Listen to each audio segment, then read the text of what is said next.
Welcome to In the Bay with Schrader. I'm W Ripto. First thing that we're going to do is we're going to remove the valve cap and then the valve core. We're going to dispose of both the valve cap and valve core. We're going to make sure all the air is out, and when we break the bead, we're going to show that the valve is at the 12 o'clock position or the 6 o'clock position. When we break the bead, we want to be 90 degrees from the valve stem.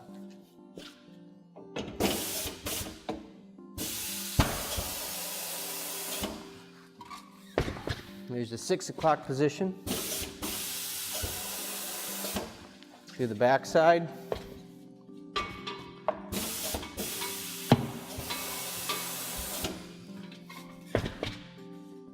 And the valve's at the 12 o'clock position.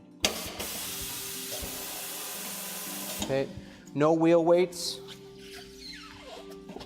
and no wheel weights. Put it up onto the turntable.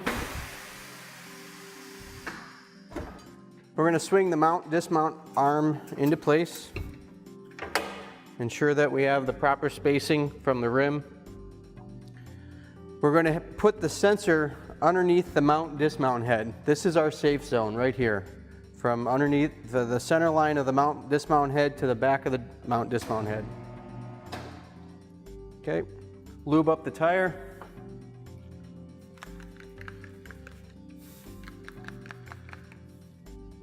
Take my lever.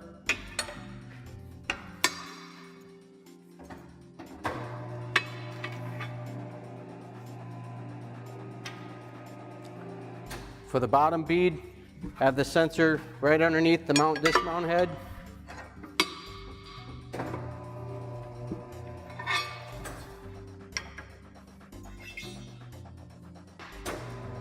As you can see, the sensor never got touched by the tire.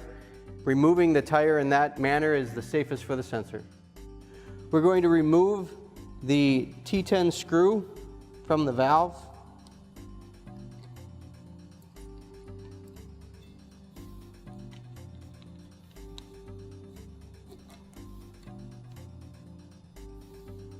Dispose of the screw. Take the enclosure or sensor body off. We're going to pull the valve out of the valve hole. Dispose of the valve. Never reuse a snap-in valve.